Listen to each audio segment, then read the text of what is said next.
Salut tout le monde, avant de commencer la vidéo, je tiens à préciser que celle-ci sera en audio. En effet, moi je suis aveugle, donc c'est compliqué de me filmer. Là j'ai réussi, mais je vais pas rester dans cette position 20 ans. Donc du coup, je vous retrouve pour la vidéo en audio. J'espère que le contenu, lui, restera le même pour vous. Goodbye.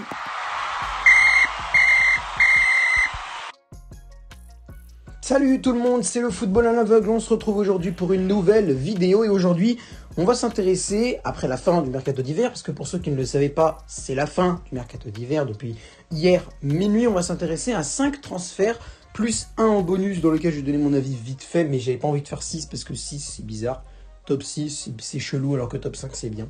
Donc on va dire 5 plus 1 bonus, en plus c'est vraiment un bonus parce que c'est un peu chelou, je vous expliquerai pourquoi tout à l'heure. Bref, du coup... j'ai sélectionné pour vous 5 transferts dans lesquels je vais vous donner mon avis.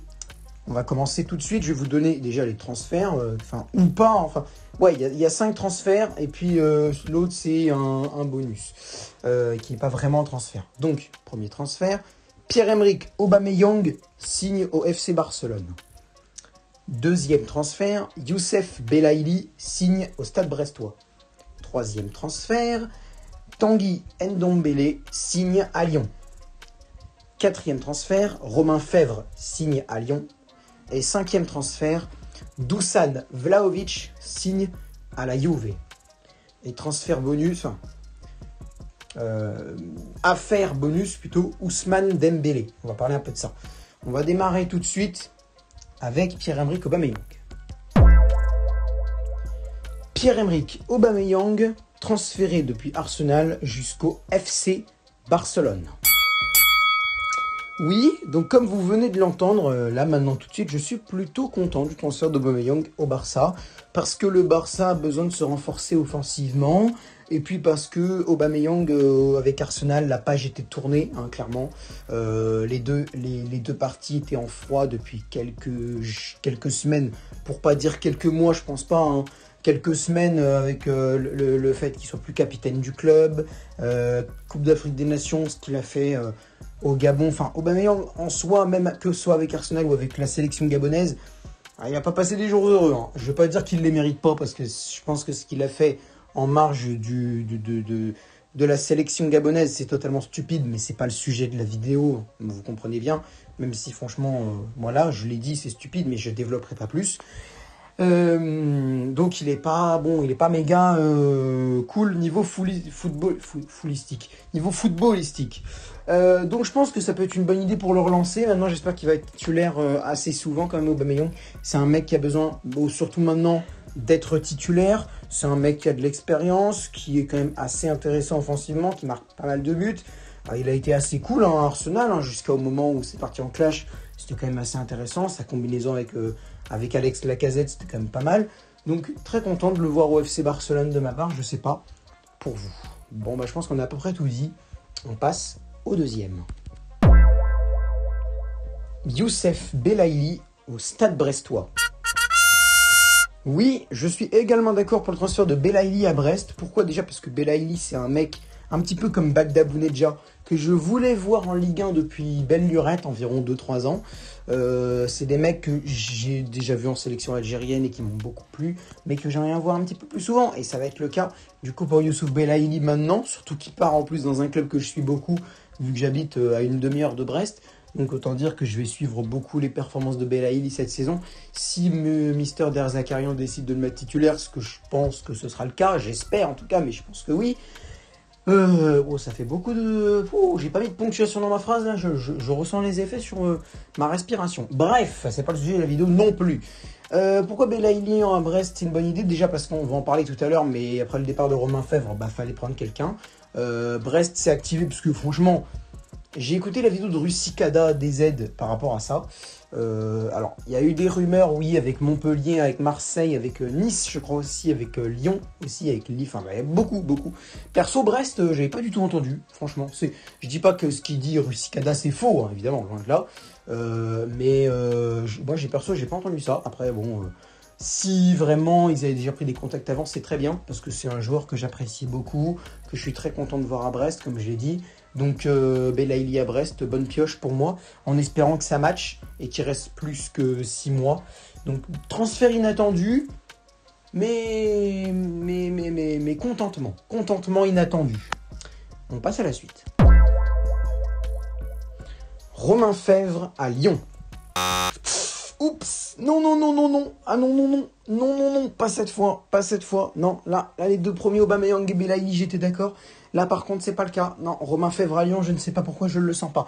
Alors là aussi, c'est un transfert auquel on va en reparler juste après, d'ailleurs, juste après la page Fèvre, mais l'arrivée d'Ndombélé à Lyon, déjà, je dirais pas tout de suite si c'est une bonne idée ou pas, mais déjà, ça va concurrencer Romain Fèvre, à part s'il décide de le faire jouer en attaque, mais je pense que Lyon est déjà assez bien fourni. Après, tu me diras, il y a Islam Slimani qui est parti au Sporting Portugal, donc ça laisse de la place, mais je sais pas trop. Je pense que Tanguy Ndombélé et Romain Fèvre en même temps, c'est pas une bonne idée. Alors, comme je vous l'ai dit, je donnerai pas mon avis sur Tanguy tout de suite. On va attendre sa page à lui, qui arrivera juste après celle de Fèvre. Mais pour Fèvre, en tout cas, c'est pas une bonne idée. Ça, je le dis déjà maintenant tout de suite. C'est pas une bonne idée parce que je pense qu'il va avoir de la concurrence et qu'il va faire une espèce d'Eduardo Camavinga au Real Madrid. C'est-à-dire que tu penses que c'est un méga bon transfert pour lui. Et d'ailleurs, d'un côté, ça peut être un bon parce qu'au moins, lui, il est resté en Ligue 1. Déjà, au moins, ça, c'est un truc cool. C'est qu'au moins, il s'est déjà adapté à la Ligue 1 avec Monaco et Brest. Maintenant, il reste en Ligue 1. Il part pas de la France et ça, c'est cool. Donc ça, c'est le seul point positif du transfert. Le problème, c'est qu'en fait, comme Camavinga, je pense que ça va être un bon transfert parce que le mec, il va dans un gros club. Le problème, c'est que je suis pas sûr qu'il joue, quoi. Je suis vraiment pas sûr qu'il joue comme Camavinga au Real, qui a totalement disparu. Et pourtant, qui a le talent pour jouer au Real Madrid. Et je l'ai dit, la saison d'avant, je l'ai dit pour Camavinga au Real. Il fallait pas qu'il parte au Real. Il l'a pas fait. Bon, alors, je sais pas si c'est en regardant la vidéo qu'il s'est dit non, je ne devrais pas partir au Real Madrid. Il a raison, ce jeune homme. Je pense pas, mais il n'est pas parti en tout cas. Mais il est parti cet été 2021, il me semble que c'était en 2021. N'empêche que depuis, il a que dalle. Il a joué que dalle, Camavinga, ou presque, vraiment très peu. En tout cas, il a joué, mais beaucoup moins que ce qu'il devrait jouer en tant que jeune joueur, très prometteur et en ascendance, avec un avenir international. Et ça, c'est dommage. Et pour Fèvre, j'ai peur que ce soit un peu pareil. Alors, à moindre effet, parce que Fèvre jouera peut-être sûrement plus que Camavinga, ça c'est sûr. Mais n'empêche que je suis pas sûr que ce soit la meilleure idée pour lui. Alors attention, parce que le mec était courtisé par l'AC Milan. Ouais, c'est ça, Milan. Bon, on va dire Milan, parce que je sais pas si c'est l'Inter ou l'AC Milan. Mais il me semble que c'est bien l'AC Milan. Par Milan, par le Real Madrid et par le PSG. Je ne dis pas que ces trois clubs-là auraient été une bonne destination pour lui. Franchement, aucun des quatre, que ce soit Lyon. Alors Lyon, à la limite, c'est l'un des moins pires. L'un des moins pires. Avec l'AC Milan. L'AC Milan et Lyon, c'est... À la limite, c'est l'un des moins pires. Mais tu l'emmènes au Real et au PSG, et le mec, il joue jamais. Surtout au PSG. T'as tellement de milieux de terrain. Alors encore, si tu joues en attaque, mais je crois pas qu'il peut jouer sur l'aile gauche. Parce que s'il joue sur l'aile droite, désolé, mais t'as déjà Messi et Di Maria. Dans l'axe, t'as déjà Mbappé et le fantôme Icardi. Mais bon, il est là, n'empêche, ça fait chier, mais il est là. À part à gauche, à gauche t'as Neymar, t'as aussi Julian Draxler, mais c'est pas son vrai poste, il me semble bien. Même si c'est vrai qu'il se débrouille très bien Draxler à ce poste. Je sais pas. Franchement, Fèvre à Lyon, je suis très mitigé dans le sens négatif. Reste à voir, on passe à la suite. Tanguy Ndombélé à Lyon. Ah là, je suis un petit peu plus d'accord. Bon, alors, du coup, comme j'ai dit, par rapport à Romain Fèvre, c'est une mauvaise idée. Mais en ce qui concerne juste Ndombélé, déjà, premièrement, tant mieux qu'il ne soit pas allé au PSG. Parce que, déjà pour nous, son entourage à lui, je ne suis pas sûr que ce soit une bonne idée. Même si, franchement, à choisir entre Ndombélé et Dembélé au PSG, j'aurais préféré Ndombélé quand même. Mais déjà au niveau sportif, il n'aurait jamais joué parce que lui, par contre, contrairement à Romain Fèvre, c'est un milieu de terrain, c'est pas un milieu de terrain offensif qui peut jouer au poste d'ailier ou d'attaquant, je sais pas. Lui, c'est un pur milieu. C'est le milieu. Ouais, c'est au milieu. Je crois que ça fait beaucoup trop de milieu dans la même phrase. Mais bref, on passe à la suite. Du coup, Ndombélé, je ne sais pas sûr qu'il aurait eu sa place au PSG avec tous les milieux de terrain qu'il y a là-bas. Donc, rejoindre celui de Lyon, déjà, c'est une meilleure idée. Surtout qu'Ndombélé, il a beaucoup d'expérience. Alors, l'associer à Aouar. Mais c'est le problème, en fait, c'est que j'aurais bien aimé voir un Aouar, Guimarães, Ndombélé au milieu de terrain. Ça aurait été pas mal. Alors, peut-être l'associer à Ryan Cherki. Déjà, ce sera Aouar Ndombélé. Ça, vous pouvez vous en réjouir. Aouar Ndombélé, ça va être trop bien. Mais bon, je pense, après, c'est pour remplacer Bruno Guimarães que les mecs ont décidé de prendre Tanguy Ndombélé. Mais... je sais pas. Moi, je suis pas...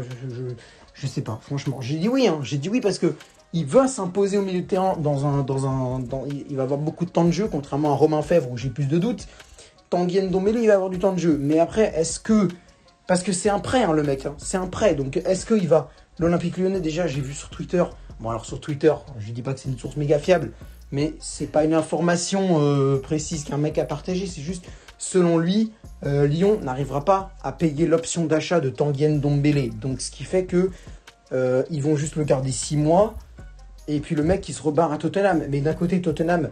Désolé, mais il s'y est pas imposé à Tottenham, donc ce serait bien qu'il revienne à Lyon pour tenter quelque chose. Ça serait bien. Mais du coup, est-ce qu'ils auraient le fric pour payer l'OA de Tanguy Ndombele? Je ne sais pas. Mais en tout cas, niveau sportif, je suis totalement d'accord avec l'idée. Rien de plus à ajouter, on passe à la suite. Dusan Vlahovic, de la Fiorentina à la Juventus. Vlahovic, c'est le transfert le plus cher de ce mercato. Pas de tous les mercatos hivernales confondus, parce que je crois qu'il y a eu Coutinho. Donc, c'est faux. C'est totalement faux. RMC Sport, vous êtes gouré. Ce n'est pas grave. Je m'en fous totalement que ce soit gouré ou pas. De toute façon, c'est pas le transfert le plus cher. Point barre. Fin à la ligne, on arrête tout. Donc, pour revenir au sportif Vlahovic... écoute, franchement, je suis plutôt content que Vlahovic vienne à la Juve, parce que la Juve, autant dire qu'ils sont pas vraiment en puissance offensive, les mecs, ils ont pas vraiment beaucoup de puissance offensive. Le seul petit bémol, alors c'est pas le même poste, il me semble, mais je me dis que s'il y a un attaquant en plus, un mec offensif en plus, ça va laisser encore moins de temps de jeu à ce cher Moïse Kean. Donc ça fait un petit peu chier. Bon, c'est pas le même poste, je vous l'accorde, mais n'empêche que j'ai peur quand même, voilà. Je ne reviendrai pas sur ma décision, j'ai peur pour Moïse Kean. Bref. Pour en revenir à Vlahovic, je suis très content. Alors, est-ce que la Juve est actuellement le big club pour Vlahovic? Ça se discute, parce que la situation de la Juve, c'est encore un peu poussif, même si c'est vrai que, même si ça me fait chier de l'admettre, parce que j'ai vraiment du mal avec l'équipe de la Juve actuellement, ça me saoule de l'admettre, mais depuis quelques semaines, ça va mieux. Ok, c'est vrai, c'est un peu dommage de l'admettre, mais ça va mieux.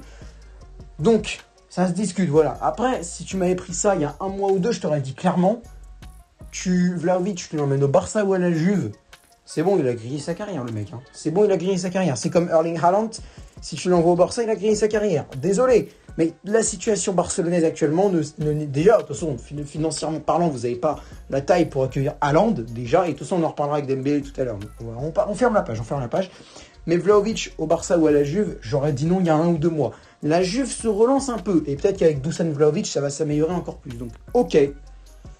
Moi, je prends. Franchement, moi, je prends. Voilà. Est-ce qu'il aurait pu aller dans un meilleur club? Oui, c'est sûr qu'il aurait pu aller dans un meilleur club. Vlahovic, il aurait pu partir. Je crois qu'il y avait qui? Il y avait des clubs anglais dessus, non? Il me semble qu'il y avait des clubs anglais dessus. Mais il y avait surtout la Juventus. C'était eux en pole position. Et même moi, je l'avais vu sur Foot Mercato et partout. C'était Vlahovic à la Juve et c'est tout. Même si je crois que le PSG était dessus. Hein. Il me semble que le PSG avait déjà commencé à se dire, en vrai de vrai, est-ce que ce serait pas une bonne idée, Vlahovic? Ils avaient commencé à se dire ça, mais finalement, la Juve les a devancés. Il est là-bas, ok. Donc moi, je suis plutôt en accord avec 4 transferts, c'est-à-dire ceux de Aubameyang, Belaïli, Ndombele et Vlahovic. Seul celui de Romain Fèvre me fait douter. On passe au... Non, je peux pas dire transfert. À l'actu bonus.